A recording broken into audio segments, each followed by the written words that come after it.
Bueno, muy buenos días a todos. Esta mañana alguien me decía, estoy nervioso, no sé cómo hacer esta charla porque hacía tiempo que no doy una charla. Y yo le dije lo que siempre hago cuando empiezo una charla, disfruta. Disfruta porque, al menos para mí, los próximos 30 minutos voy a disfrutar haciendo algo que bueno, lo he hecho muchas veces en mi vida, quizás sea eso, al final le acabo uno cogiendo el gusto a muchas cosas. Y creo que, sinceramente, el reto que tengo por delante y es intentar dar mi visión acerca de qué desafíos tenemos dentro del sector, pues gracias a la organización por darme la oportunidad de estos minutos. En efecto, bueno, ahí me tenéis, lo digo sobre todo por lo de streaming. Identidad digital, creo que también todos me conocéis, @jjpoti, identidad digital de ASEPMA, pues ya lo tenéis ahí también. Bien, dicho todo esto, efectivamente, yo soy el presidente ejecutivo de ASEPMA. En ASEPMA llevo ya desde el 1 de abril de 2006, es decir, que estoy a punto de los 17 años ya, 16 años y pico. Y lo cierto es que ASEPMA, este año pasado, hemos crecido y hemos crecido enormemente. 13 nuevos socios se han incorporado a ASEPMA y espero que después de esta jornada pues alguno más diga, acabo de recibir de hecho por WhatsApp de alguien y no está aquí en la sala, quiero contar con estar dentro. ¿Y por qué? Bueno, este es el congreso en el que estamos todos en la jornada. Ya he dicho, he empezado dando las gracias a los organizadores, pero además yo creo sinceramente que cuando alguien aborda la primera jornada, y este es el caso, se enfrenta a las máximas dificultades. O sea, estoy completamente seguro de algo que no sé si va a sonar bien. Esta sala se nos ha quedado pequeña hoy. El año que viene hay que buscar salas más grandes o alternativas para poder hacer en muchos sitios, porque es la primera edición. Me acuerdo cuando Manolo me llamó para comentarme que estabais preparando esto y claramente ha sido un éxito. De modo que enhorabuena y vamos a por la segunda. Lo único que he hecho en falta aquí, no sé a quién dirigirme, pero bueno, es eso, el hashtag. Y es la única pega de la jornada de hoy. Señores, yo sé que somos tímidos en general el sector, porque es verdad, lo somos. Ese es el hashtag que no aparece en el programa. Y ese hashtag quiere decir que si yo mando un tweet y meto ese hashtag, llegaremos a más sitios. Y esta mañana había todavía pocos, muchísimos más que el de Flora y Fauna de hoy, el otro congreso está haciendo hoy. Pero yo lo que les animo a todos es que no se olviden de eso, del hashtag. Bien, esto es de lo que me han pedido que hablen y eso quiere decir hablar de desarrollos, desafíos, a qué nos enfrentamos este sector. Y yo he hecho un paso atrás y es intentar por un momento olvidarme de que llevo toda la vida trabajando en pavimentación e intentar pensar en qué le pasa al mundo, dónde están las problemáticas del mundo, cuáles son las megatendencias que en este momento nos preocupan a todos. Y ciertamente lo que vais a ver ahora, hace unos días también, gracias a una iniciativa, estuve en la Universidad Alfonso X el Sabio con la cátedra Padecase y Repsol hablando de esto mismo, pero ya veréis que el enfoque es un poco distinto. Aquí lo primero que hago es, estos son megatendencias, y luego sacaré la fuente, que nos preocupan a todos, independientemente de la actividad, y que si lo buscan en Internet son los criterios más, los que marcan en este momento los movimientos y las preocupaciones a nivel global y mundial.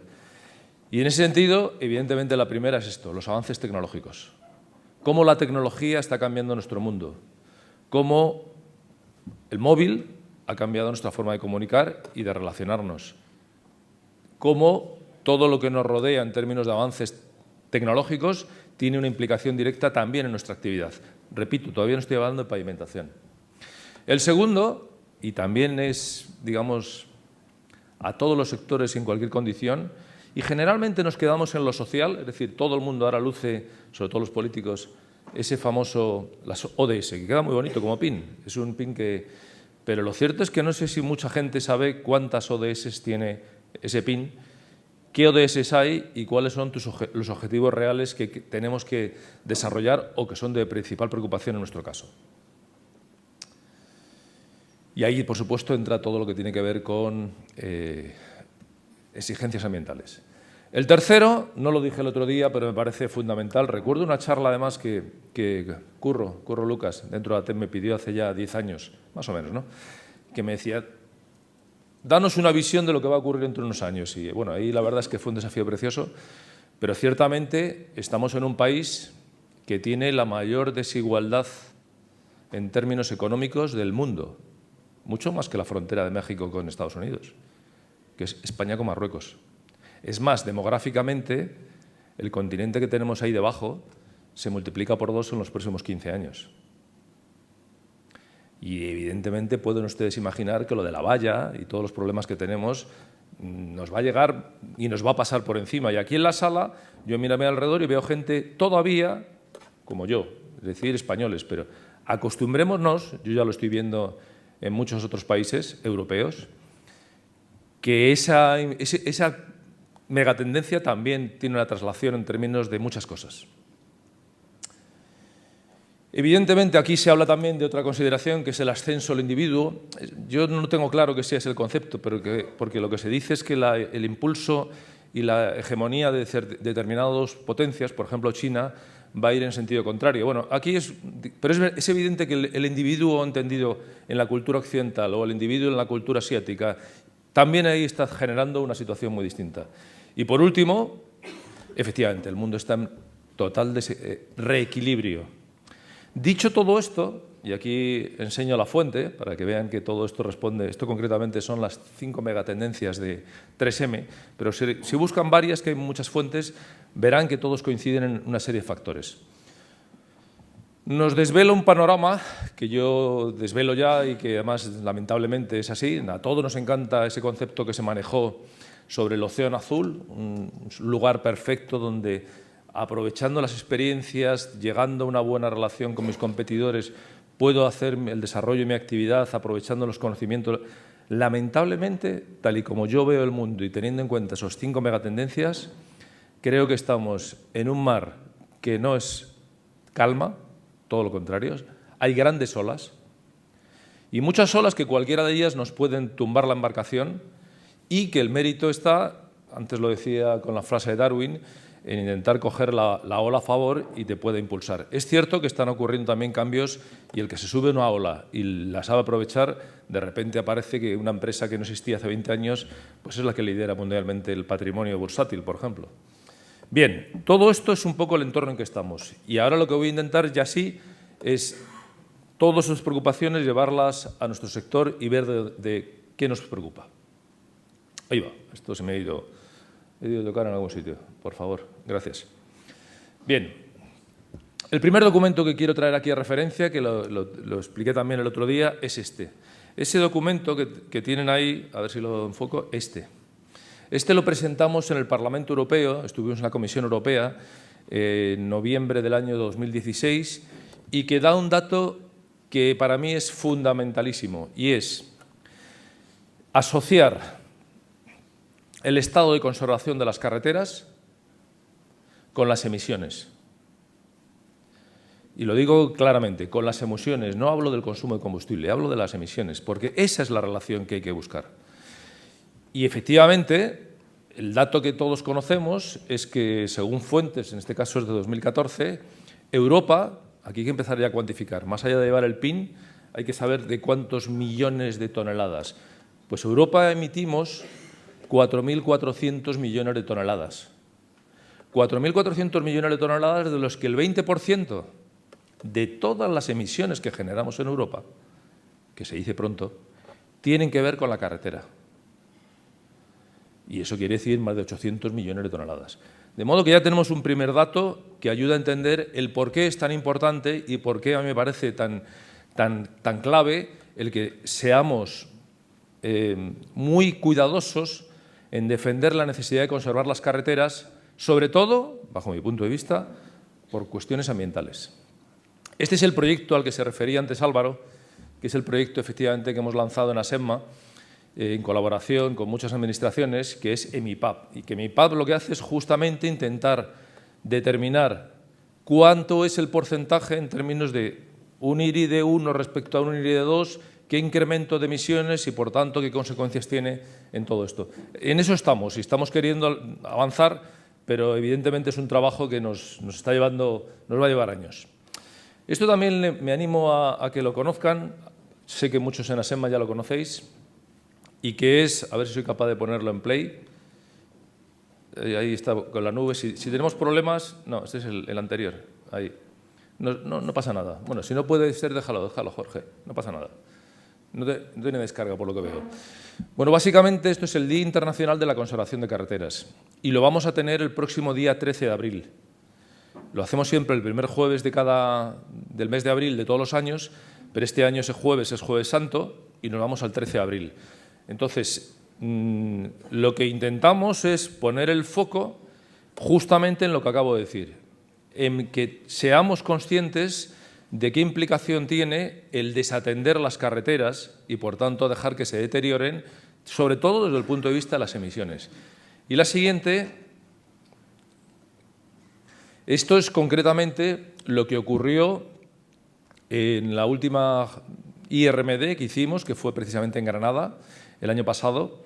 Y este que está aquí en pantalla, ahí lo tenéis, Anders Jundal, es mi equivalente, es el director de la asociación Asphalt Industry, que es una de las más antiguas de Europa. Tiene 100 años de antigüedad ya esta asociación de fabricantes de mezcla bituminosa.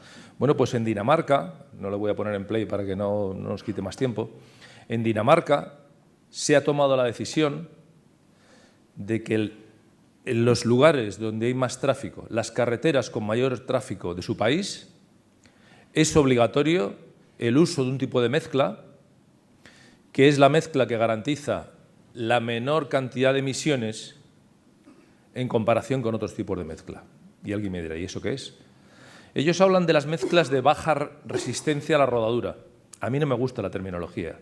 Yo prefiero hablar de mezclas con baja capacidad de emisión de los vehículos. ¿Y cuál es el tipo de mezcla? Pues lo digo con toda claridad. Una SMA finita. Cuando digo finita, quiere decir con tamaño máximo nominal más bajo que las que tenemos normalizadas. Claramente ese tipo de mezcla es una mezcla muy duradera en el tiempo y claramente lo que tiene además es una buena características de comportamiento que permiten asegurar esa regularidad superficial y esa textura en el tiempo. Bueno, pues esto no es ya hablar yo siempre hablo de que hay gran diferencia entre peces y pescados, peces en el mar y pescados en el plato. Bueno, pues aquí digo lo mismo. Estos ya han hecho obligatorio que en los puntos donde hay más tráfico en Dinamarca, por cuestiones estrictamente ambientales, obligan a ese tipo de mezcla. Y yo pregunto, ¿y aquí por qué no? Si estamos convencidos de que tenemos una mezcla adecuada, más adecuada que otras, para asegurar una menor cantidad de emisiones, ¿por qué no, de una vez por todas, hacer que eso sea posible desde mañana mismo? Esto lo intentó el director general de carreteras anterior, Javier Herrero, intentó ir en esta dirección, no tuvo éxito en su propuesta, pero me consta que es un argumento muy sólido para defender este primer punto, que es todo lo que tiene que ver con estado de conservación o textura superficial en relación con emisiones. Me parece fundamental. Esto también me parece muy, muy importante, y esto no lo oculto. Es también otra de las razones por las que están llegando socios a SEMA ¿Podemos entrar? Adelante. Hemos tomado, esto es voluntario en España, y esto es la declaración ambiental de producto. Cuando digo voluntario, quiere decir que el conseguir tener la declaración ambiental de un producto es tanto como dirigirme a un organismo notificado tipo AENOR, y AENOR te dice, ¿qué quiere usted hacer? Normalizar un tipo de mezcla. Muy bien. ¿Y esto qué vale? Y te dice, pues 8.000, 7.000, 10.000, lo que cueste. Muy bien. Lo que hemos hecho en ASEMA, todos los socios de ASEMA sin excepción, todos, los fabricantes me refiero, fabricantes de mezclas, es estar en esta iniciativa que vamos a tener por fin, en el mes que viene, en el siguiente, marzo, abril máximo, la declaración ambiental de producto sectorial, y lo hemos pedido para 4 tipos de mezclas: AC, BBTM, PA y SMA. ¿Y eso qué nos permite? Al ser sectorial, quiere decir que a EFAS, por ejemplo, a Pavasal, bueno, a 4 empresas, Bexa, les harán una auditoría, por ejemplo, de mezclas tipo AC. Y me dirán el dato de Pavasal y saldrá que la mezcla AC sale 61 y el otro 58 y el otro no sé qué. Y el dato que va a figurar como dato de declaración ambiental de producto sectorial es la media, una media de 4 pero van a ser auditadas una serie de empresas, no todas. Y así lo haremos con los 4 tipos de mezclas. De tal manera que este año en España, por primera vez, vamos a tener un valor de cuál es la emisión asociada. Esto que estoy aquí contando, y que parece simplemente una iniciativa más o menos ambiciosa o original, a mí me recuerdo que hace exactamente en el mes de septiembre del año pasado, Xavi Flores me decía: Juanjo, esta mañana hemos estado hablando de eso y no quiero intervenir porque lo iba a decir ahora. El Ministerio va a pedir en las licitaciones 2 cosas: precio y emisiones. Evidentemente, lo que hemos hecho ha sido avanzar para dar precio y emisiones. Y desde abril de este año podremos dar precio y emisiones. Tan sencillo como decir, son 50.000 toneladas de mezcla tipo AC, multiplico por mi unidad sectorial, ya lo tengo. Pero no nos quedamos ahí. Ahora vamos a ver la consecuencia de esto. Y la consecuencia es lo que está ocurriendo, por ejemplo, en Noruega. Noruega ha empezado, también allí es obligatorio, allí se lo han tomado como un criterio obligatorio. Y allí han empezado en el año 19.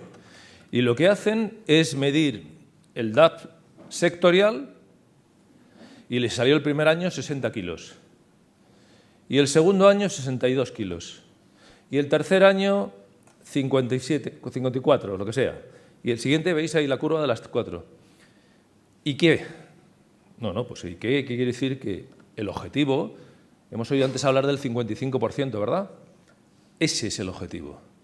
El objetivo es que en los próximos años tenemos que hacer lo necesario para llegar al 2030 con 20 kilos.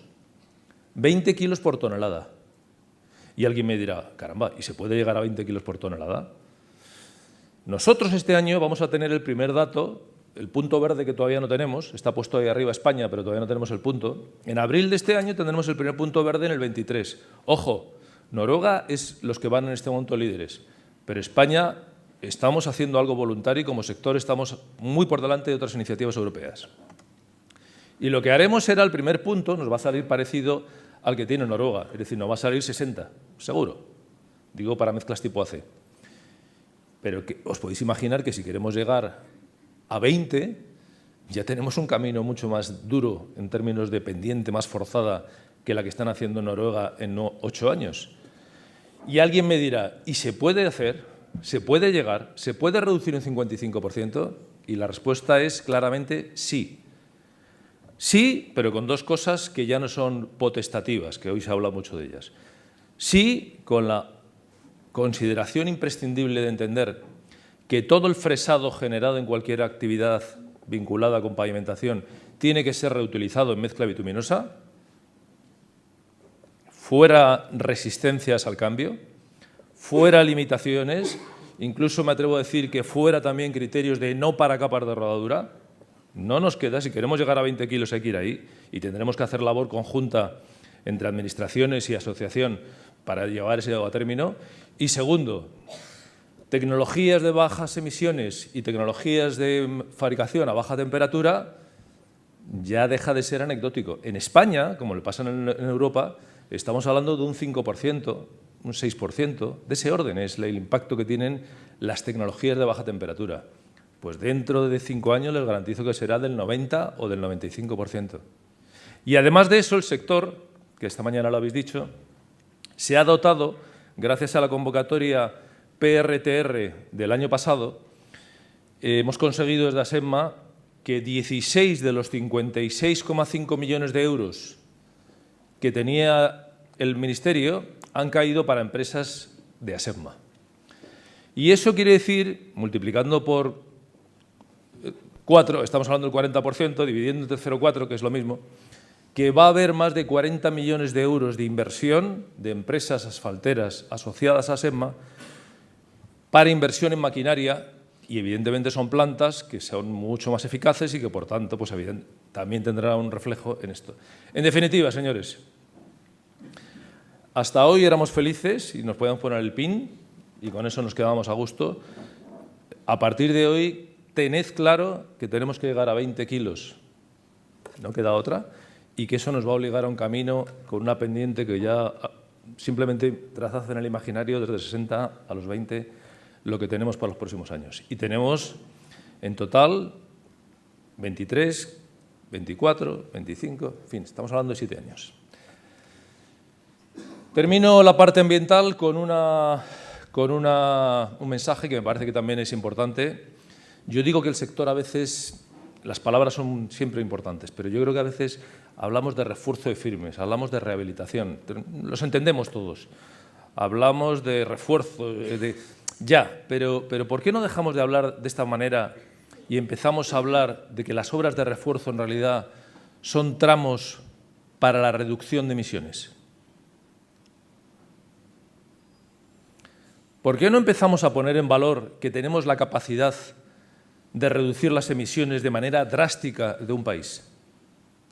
Porque, repito, si el 20% de las emisiones las genera nuestro sector, OCEA, que OCEA es la Asociación Europea de Fabricantes de Automóvil, hay un hashtag que lanzaron, de acuerdo con nosotros, con EAPA, la Asociación Europea de Productores de Asfalto, es Reducing Together, reduzcamos juntos, porque ellos son conscientes de que pueden mejorar la aerodinámica, pueden hacer motores más lo que queráis, pero si no actuamos también en la infraestructura, mejorando las condiciones para favorecer la reducción de emisiones, lo van a tener también muy complicado. De modo que esto puede parecer anecdótico, pero no me lo parece tanto. Me parece que es poner el foco.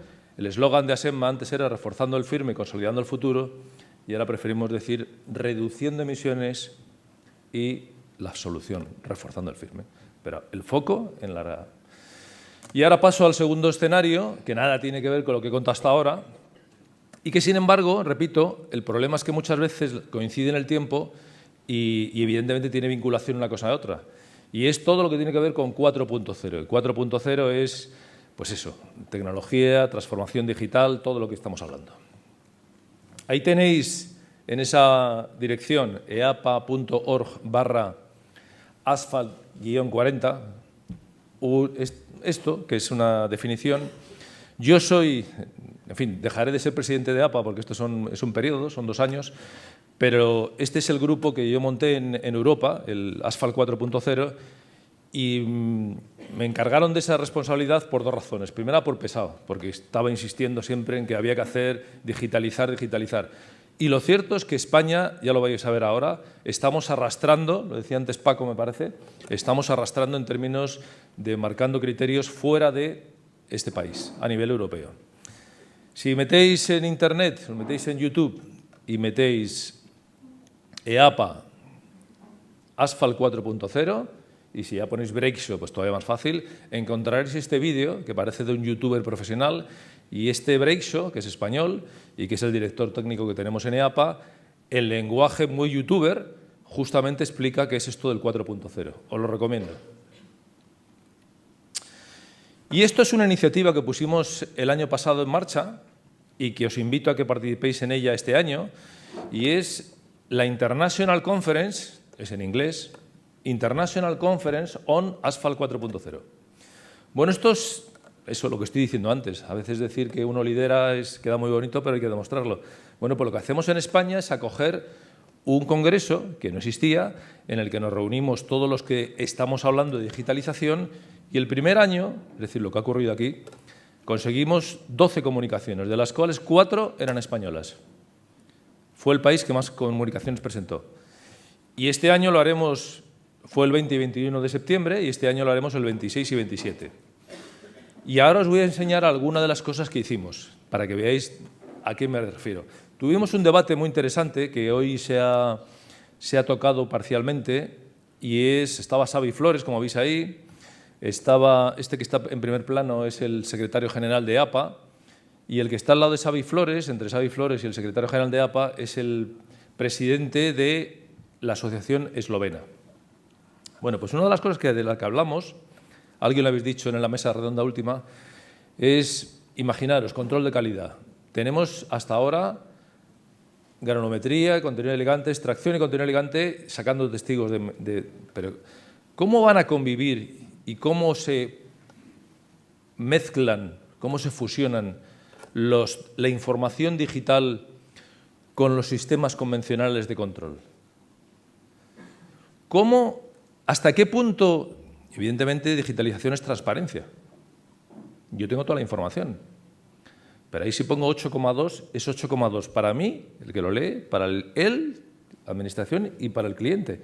Es decir, aquí, evidentemente, se ha acabado picaresca de otra época de, pues, no, oye, mira, se me ocurre, esto se ha acabado. Y lo cierto es que hay una serie de pautas que no son evidentes cuando uno aborda lo de la digitalización, que piensa que es mejorar la eficacia, que nos va a cambiar y nos va a presentar en un escenario muy distinto al actual.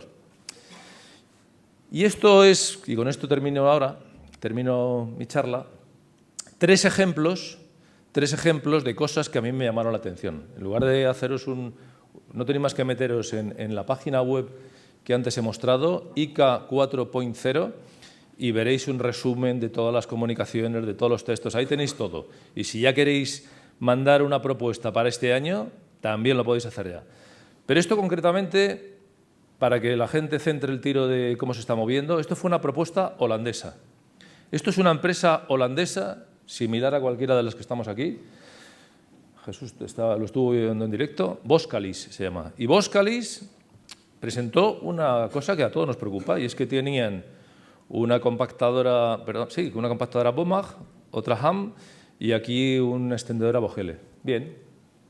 Ellos lo que quieren, y es su objetivo, crear un gemelo digital de todo lo que ocurre durante la ejecución de la obra. Y entonces, a ver si lo podemos hacer porque es un poco complicado. Perfecto.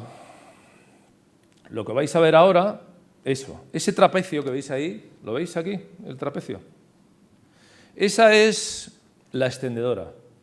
Y lo que está haciendo, lo primero es crear, digamos, la holística para que se comuniquen todos los datos del Vogele con el Ham y con el otro, y entonces lo que está ocurriendo es que la extendedora avanza. Este que ha entrado ahora es el compactador, el primer compactador. Y si uno se fija con un poco de atención, gracias Mercedes, claro, yo he tenido que defender en mi casa muchas veces que habíamos dado no sé cuántos números de pasadas y que todo había sido perfecto, para justificar que la culpa no era nuestra. Pero lo cierto es que ¿alguien se ha parado alguna vez a ver esto?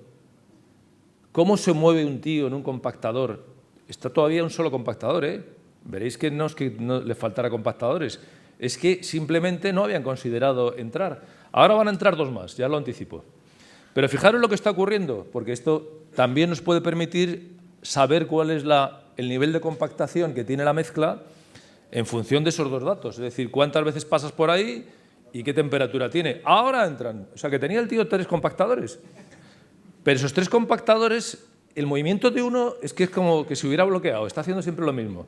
Bueno, en definitiva, ¿qué ocurre con esto? Yo creo que es suficiente. Es autoexplicativo. Yo creo que es un buen argumento para entender que a lo mejor en muy poco tiempo los compactadores van a ser non-driving machines. Es decir, es imposible que un tío que se pasa 8 horas en una obra con unas condiciones ni siquiera recuerde por dónde ha pasado ya, porque es que está borracho, está con unas condiciones. Entonces, seguramente, por favor, ponedlo, si me lo dejáis para que pueda seguir avanzando, eso es. Esta es la consecuencia. Esto es los valores de compactación que se obtiene en ese tramo, y yo, evidentemente, teniendo ese gemelo digital, tengo perfecta explicación de qué ha ocurrido. Repito, esto que a mí me parece que es apasionante porque nos abre un escenario muy distinto, no es de un centro tecnológico, no es de una universidad, es de una empresa como cualquiera de las que estamos aquí que ya están en esta dinámica. Y esto que vais a ver ahora, bueno, voy a hacerlo un poquito más lento, esto es un personaje español que algunos ya le conoceréis, Álvaro García. Álvaro García está en la Universidad de Nottingham y este también ha creado un modelo digital de diseño de mezclas bituminosas. Entonces, ¿qué es lo que hacía? Bueno, todos sabemos cómo funciona lo de la mezcla bituminosa, no pierdo ni un segundo en explicarlo, pero es evidente, todos los que hemos tenido que diseñar alguna mezcla, que dependiendo, o sea, hablamos siempre del tamaño máximo del árido, 8 milímetros, 6 milímetros, pero la forma del material es determinante para luego poder justificar una serie de características. Bueno, lo primero que hace es determinar, hacer un modelo digital de los áridos, de las formas. Evidentemente, la forma del árido depende del proceso de extracción o del proceso, mejor dicho, de explotación de ese árido y de las características mineralógicas. Y lo cierto es que al final lo que hacía, después de haber hecho ya ese proceso, es que yo tengo ya modelizados mis áridos, hago mi composición, 40% de gravilla, 30% de árido fino, 20% de no sé qué, y ahora voy a poder, con un gemelo digital, poder predecir cuál es mi textura, cuáles son mis huecos en función del espesor. Y así es como lo hace. Digitalmente. Y alguno dirá, caramba, esto es ciencia ficción, pero es que fijaros que eso se parece bastante a lo que ocurre luego. Y evidentemente tiene mucho que ver, sobre todo en capas finas, la forma del árido, pero no el tamaño del tamiz por el que pasa el árido, sino que es determinante el conocer la forma que tiene ese material, sobre todo en pequeños espesores, porque se va a acoplar evidentemente de una forma que está marcado fundamentalmente por el tamaño más. Y eso, de aquí se deducen densidad, texturas, a nivel de laboratorio, a nivel de anticipo. Es decir, esto ya es otro nivel y es empezar a utilizar gemelos digitales para el diseño de mezclas. Y alguien dirá, caramba, esto sí que va deprisa. Bueno, pues ahora lo que voy a contar, que no lo conté el otro día, es esto que a mí me parece que es todavía, yo diría que tan potente o más potente que es lo que está haciendo el Ayuntamiento de Madrid. Esto nos lo presentó en la última Jornada Nacional de ASEMMA, lo presentó José Miguel Baena, y esto es, repito, no es Boskalis, Holanda, y no es una universidad en Nottingham, no, esto es Ayuntamiento de Madrid, periodo del que os voy a contar ahora. José Miguel Baena, que es un buen amigo, le conozco hace más de 20 años, este es el director general de Conservación de Vías Públicas. Y dice, a mí me llamó diciendo, Juanjo, quiero participar en la jornada SEMMA. Digo, no tienes que justificarte, adelante, ya está, para lo que quieras. Dice, no, es que además la culpa es vuestra. Ah, bueno, encima la culpa es mía. Y entonces, efectivamente, nosotros teníamos una iniciativa, seguimos teniéndola, que se llama Vuelca. Vuelca es preguntar a todos los ayuntamientos de España, de más de 50.000 habitantes, una serie de datos, parecido a como hacen en Inglaterra, allí se llama Alarm, eso al final allí en Inglaterra lo llevan al Parlamento Europeo, al Parlamento Británico, cuál es el estado de los viales de una ciudad. Y entonces nosotros aquel año, esto no sé de qué fecha es, ahí lo tenéis, octubre del 16, pues hablábamos de que estábamos muy preocupados con la situación en general de los viales de los ayuntamientos de España. E incluso empezábamos a hablar eso, de todo esto que estoy contando, de que ASEMMA denunciaba y que el Ayuntamiento de Madrid, es verdad que hubo 2 años que no hicieron campaña de asfalto, bueno, total. Con ese argumento, por eso dice que tengo culpa, porque al final fuimos nosotros los que al final provocamos un pequeño lío, y con esto del Vuelca, pues hicimos algo que el Ayuntamiento de Madrid le ha dado la vuelta a la tortilla y de aquella reflexión han hecho lo que ahora vais a ver. Esto que veis, aquí no sé si lo llegáis a ver, pero ahora lo vais a ver con más claridad, es desde nivel 0 a nivel 5, son datos del estado en que se encuentran los viales de las calles de Madrid. Y alguien me dirá, ¿y cómo lo calculan? Ahí está la clave. Lo calculan a partir de los datos de los vehículos, concretamente de los coches Mercedes y de los coches Volkswagen. El coche, cuando tú tienes un coche de estos, pues no eres consciente, pero tu coche va haciendo de todo. Y va haciendo de todo quiere decir cada vez que tocas el freno, cuando aceleras, a la velocidad que circulas, cuando tienes un movimiento, cuando entra o no entra el sistema de control de velocidad o el sistema de equilibrio en caso de ruedas, de giro en curva. Bueno, en definitiva, todo eso es Big Data y todo ese Big Data es lo que ha hecho que el Ayuntamiento de Madrid tenga en este momento cartografiado todo Madrid con una valoración de 0 a 5. Repito, a partir de los datos de los vehículos. Y eso lo mismo que ha hecho el Ayuntamiento de Madrid, sé que lo está haciendo parecido el Ministerio. Y estos son los criterios que han marcado. Nivel 0, nivel 5, y tú marcas un criterio u otro para calificarlo. Y entonces se encontraron que ya si tenían un criterio creado, vamos a ver cómo está Madrid en su conjunto. Porque los datos los tienes al día, vamos, día a día, minuto a minuto. Y entonces, esto era la situación. La situación era que efectivamente 2013, 2015, pues muy mal, y han ido poco a poco subiendo, pero querían ver cómo están realmente de nivel. Y con ese criterio de los coches, es decir, a partir de la información de los coches, el dato medio de Madrid es que tienen el índice de estado, así lo han llamado, el índice de estado de las calzadas de la ciudad es de valor 3,59. Y aquí es donde ya viene la tarea del director general del Ayuntamiento de Madrid. Dice, Madrid se tiene que poner en que cualquier zona de Madrid tiene que tener nivel 4, mínimo. Y fijaros que tenía zonas de 3, zonas, bueno, ahí lo tenéis por los colores. Algunas estaban relativamente bien, 3,86, pero no, ellos marcan, hay que ir a 4. Y lo que han hecho, este primer dato, perdón, era el 19, este es el dato ya del... Fijaros que todo ya lo tenemos, aquí hay una zona que se nos va todavía un poquito, pero todo esto es del 21, ¿eh? Está ya en 4,14 la media. El Pardo es una zona, bueno, donde estaba Francisco Franco, estaba allí en esa zona, esa es la zona que seguramente alguno conoce de referencia. Bueno, pero el resto de Madrid, como veis, ha pegado una subida importante. Bueno, pues esto, la consecuencia que ha tenido para nuestra actividad, es lo que aquí veis. Estos son los 2 años de la reacción de ASEPMA y del lío que montamos.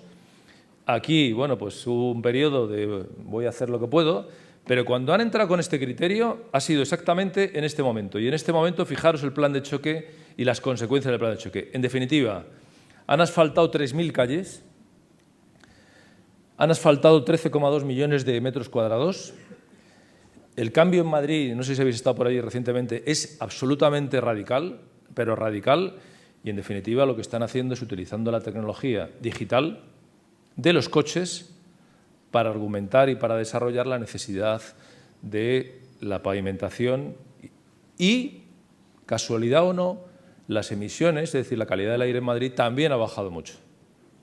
Porque esto no es tan evidente, el vincular el estado de regularidad con las emisiones Termino ya y termino como lo hice el otro día con algo que yo creo que deja muy bien todo esto tal y como yo lo veo.